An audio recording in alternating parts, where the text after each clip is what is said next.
अमोल को धन्यवाद अध्यक्ष महोदय। अध्यक्ष महोदय, आज मैं खुद को गौरवान्वित महसूस कर रहा हूं क्योंकि कौन सा पॉइंट बोल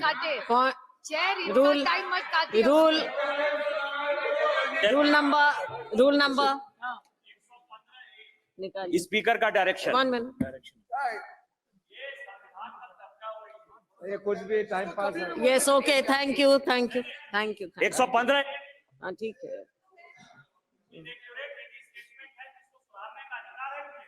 ठीक है। स्पीकर साहब देखेंगे।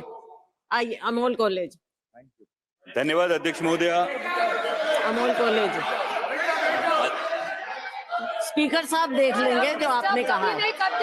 स्पीकर साहब देखेंगे जो आपने कहा है। ठीक है, धन्यवाद अध्यक्ष महोदय। अध्यक्ष महोदय, आज मैं खुद को गौरवान्वित महसूस कर रहा हूं क्योंकि आज मुझे एक ऐसे please bring house in order. Amol, speaker साहब देख लेंगे जो आपने पॉइंट ऑफ ऑर्डर उठाया है वो देख लेंगे। आप चेयर को इंटिमेट करना चाहते हैं? चलिए, चेयर की रोनी की समझ सुन रहे हैं आप? टाइम मत काटिए। हाँ, it's not his fault. College जी। धन्यवाद अध्यक्ष महोदय। आज मैं खुद को गौरवान्वित महसूस कर रहा हूं क्योंकि आज मैं एक ऐसे दस्तावेज पे अपनी बात रखने का मुझे सौभाग्य प्राप्त हुआ है जो हमारे लोकतंत्र की प्रेरणा है और हर भारतीय की जीवन का मार्गदर्शक तत्व भी है। अध्यक्ष महोदय, जब हमें आजादी मिली तब कई देशों ने हमारा मजाक उड़ाया था, लेकिन गर्व की बात है कि इतना खंडप्राय देश होने के बावजूद आज हम विश्व के सबसे बड़े लोकतंत्र के रूप में लगातार प्रगति की ऊंचाइयों को छू रहे हैं। और इसका एक प्रमुख कारण है संविधान, जो हमें व्यक्ति केंद्रित नहीं बल्कि राष्ट्र समर्पित होने की सीख देता है। अध्यक्ष महोदय, मैं उस महाराष्ट्र की भूमि से आता हूं जहां 350 साल पहले छत्रपति शिवाजी महाराज ने एक आदर्श प्रस्तापित किया था, रयतेच राज्य स्वराज्य। छत्रपति शिवाजी महाराज के स्वराज से ज्यादा वैभवशाली, ज्यादा बड़े कई साम्राज्य निर्माण हुए और हस्तगत भी हुए, लेकिन आज भी 350 साल बाद छत्रपति शिवाजी महाराज के स्वराज का नाम लिया तो हमारा भी सीना 56 इंच का होता है। और इसका कारण है छत्रपति शिवाजी महाराज के स्वराज को मिला नैतिक अधिष्ठान, और वही प्रेरणा संविधान में भी प्रतीत होती है। समता, बंधुता और स्वतंत्रता के नैतिक अधिष्ठान पर मानव का उत्थान और मानवता का कल्याण, और इसीलिए संविधान के निर्माण में योगदान देने वाले हर उस व्यक्ति के प्रति मैं कृतज्ञता व्यक्त करता हूं और उन्हें आदरपूर्वक नमन करता हूं। अध्यक्ष महोदय, जब हम अमृतकाल की बात करते हैं, जब अमृत की बात हो तो हलाहल की बात तो निकलती है, और जब हलाहल की बात निकले तो मंथन तो होना चाहिए। लेकिन मेरा ये मानना है कि इस मंथन में पुराने जख्मों को कुरेदने से अच्छा है कि वर्तमान का परीक्षण करें और भविष्य का अवलोकन करें। अध्यक्ष महोदय, संविधान ने संसद को संवैधानिक व्यवस्था में प्रमुख स्थान दिया है, लेकिन दुर्भाग्य की बात है कि कई बार हम संसद को राजनीतिक अखाड़े में बदला हुआ अनुभव करते हैं। व्यक्तिगत टिप्पणियां और नारेबाजी की वजह से कई बार संसद की कार्यवाही भी स्थगित करनी पड़ती है। किसी नेता का किसी पूंजीपति से क्या संबंध है, कौन नेता किसकी फ्लाइट में कहां गया, या किस विदेशी नेता ने किस नेता को डोनेशन दिया, इन बातों से हमें लगता है ये महत्वपूर्ण होना चाहिए कि हमारे देश के किसान की, नौजवान की, आम आदमी की आवाज यहां उठाई जाती है या नहीं, उसकी समस्या का यहां समाधान होता है या नहीं। अध्यक्ष महोदय, हम देशहित के मुद्दों पर चर्चा चाहते हैं, बहस चाहते हैं, ना कि राजनीतिक नारेबाजी, और ये सत्ता पक्ष हो या विपक्ष, दोनों को ध्यान में रखना चाहिए।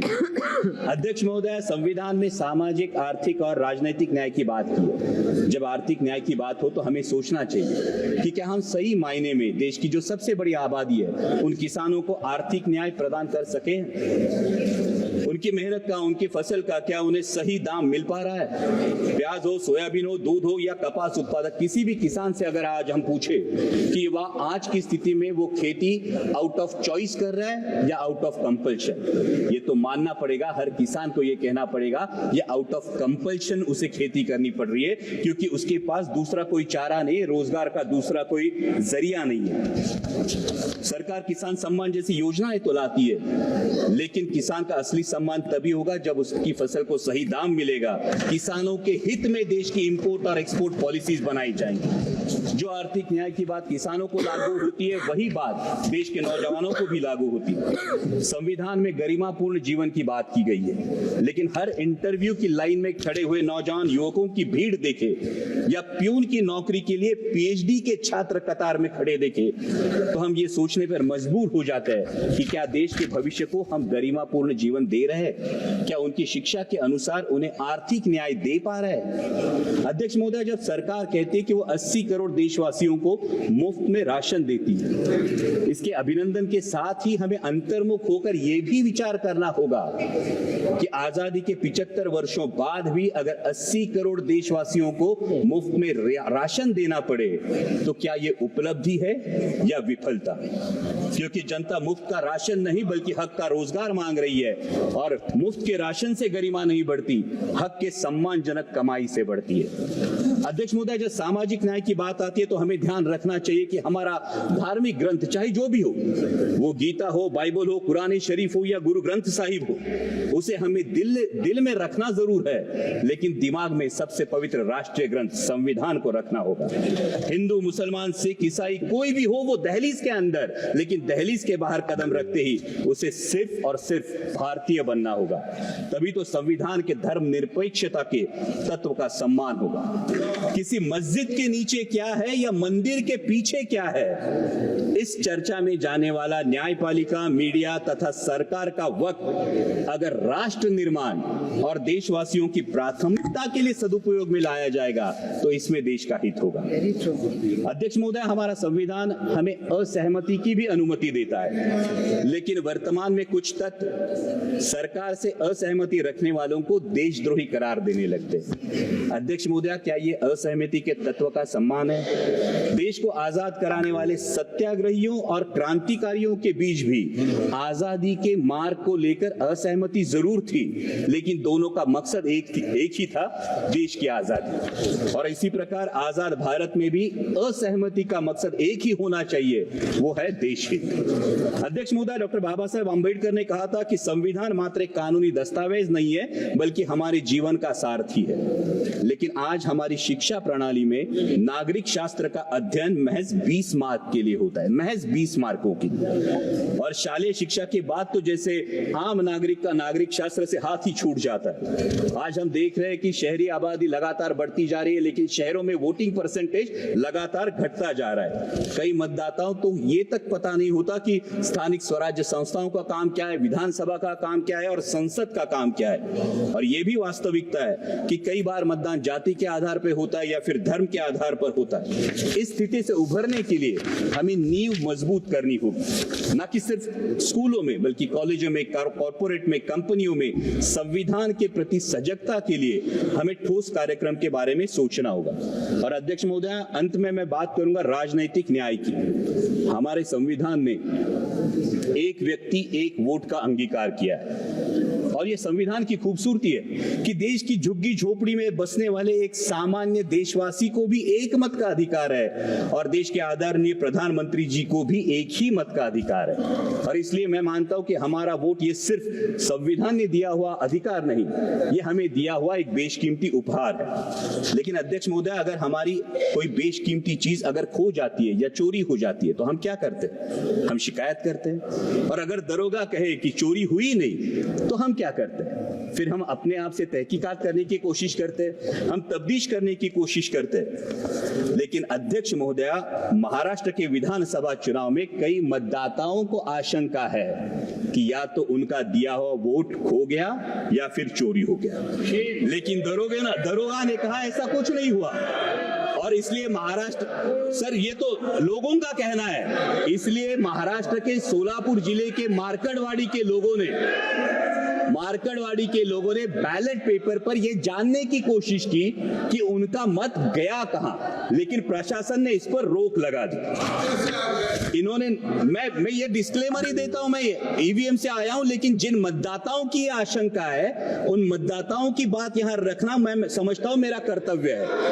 ना उन्होंने इलेक्शन पे अविश्वास दिखाया था, ना उनको फैसले पे आपत्ति थी, क्योंकि वहां पे तो उम्मीदवार जीत के आया है। फिर भी लोग जानना चाहते हैं वोट कहां गया, खो गया या चोरी हो गया। लेकिन उन्हें ये करने से मना करना क्या ये राजनीतिक अधिकार है? अध्यक्ष महोदय, लोकतंत्र में चुनाव प्रक्रिया की बहुत अहम प्रक्रिया है और महाराष्ट्र में विधानसभा चुनाव के बाद, जैसा मैंने कहा, मैं चुन के आया हूं ईवीएम पे, लेकिन मतदाताओं में एक संभ्रम है, एक असमंजस है और कई सारे संदेह, कई सारी आशंका है। लोकसभा चुनाव के बाद महज 6 महीनों में लाखों मतदाताओं के नाम मतदाता सूची में जुड़े हैं और इलेक्शन कमीशन बार बार मांग करने के बाद भी ये सूची विपक्ष को नहीं सौंप रही है। उसी के साथ में जो सुप्रीम कोर्ट की गाइडलाइंस थी, जो 5% वीवीपैट कंट्रोल यूनिट और बैलेट यूनिट का वेरिफिकेशन होना था, ये सुप्रीम कोर्ट के गाइडलाइन के बावजूद अचानक इलेक्शन कमीशन ने नई एसओपी जारी की है जिसमें ये वेरिफिकेशन नहीं होगा बल्कि पूरी मेमोरी बर्न करके सिर्फ उसमें मॉक पोल कराया जाएगा। तो इससे असमंजस और भी बढ़ जाता है। हमारी मराठी में कहावत है, कर नहीं त्याला डर कशाला, कुछ किया ही नहीं तो डरते क्यों, हाथ कंगन को आरसी क्या। और इसलिए अध्यक्ष महोदया, ये शंका उत्पन्न होती है, क्या कुछ छुपाने की कोशिश हो रही है? क्या दाल में कुछ काला है या पूरी दाल ही काली है? अध्यक्ष महोदय, लोकतंत्र की मजबूती के लिए जनता का, ये हम और उनकी बात नहीं, ये सत्ता पक्ष विपक्ष की बात नहीं अध्यक्ष महोदया, लेकिन लोकतंत्र मजबूत रहने के लिए जनता का चुनावी प्रक्रिया पर विश्वास कायम रहना बहुत जरूरी है और चुनाव आयोग का गठन ही फ्री और फेयर इलेक्शन के लिए हुआ है। इसलिए आपके माध्यम से मेरी दरखास्त है कि 5% ईवीएम में मॉक पोल की जगह वोट वेरिफिकेशन कराया जाए और साथ ही में चुनाव प्रक्रिया में अधिक पारदर्शिता लाने के लिए ईवीएम का लॉग डेटा उम्मीदवारों को दिया जाए। अध्यक्ष महोदय, ये तो मानना पड़ेगा कि चुनाव आयोग मतदाताओं की सुविधाओं के लिए हमेशा जागरूक रहता है, लेकिन जैसे रेस्टोरेंट में जाने के बाद हमारे पास विकल्प होता है कि हमें नॉनवेज खाना है या वेज खाना है, तो मतदाताओं के पास विकल्प क्यों नहीं? उन्हें मतदान बैलेट पेपर से करना है या ईवीएम से करना है? जिसका बैलेट पेपर पर विश्वास हो वो बैलेट पेपर से मतदान करे, जिसका ईवीएम पर विश्वास हो वो ईवीएम पर मतदान करे। ये अवसर है अध्यक्ष महोदया, देश के, विश्व के सबसे बड़े लोकतंत्र के पास एक अवसर है कि अमृत काल में माननीय प्रधानमंत्री जी के नेतृत्व में एक ऐसी व्यवस्था बने कि पूरे देश में मतदाता को पता चले कि उसका वोट गया कहां है, तभी तो लोकतंत्र मजबूत होगा। और अंत में इतना ही कहूंगा अध्यक्ष महोदय, राष्ट्र प्रथम के साथ स्वतंत्रता प्रथम, समानता प्रथम, बंधुता प्रथम और धर्मनिरपेक्षता प्रथम का अगर हमारे जीवन में अंगीकार हो तो वर्तमान में संविधान का सम्मान और बढ़ेगा और भविष्य में हमारा लोकतांत्रिक गणराज्य विश्व की महाशक्ति बनकर उभरेगा। और इसीलिए छोड़ो कल की बातें, कल की बात पुरानी, नए दौर में लिखेंगे मिलकर नई कहानी, हम हिंदुस्तानी। जय हिंद।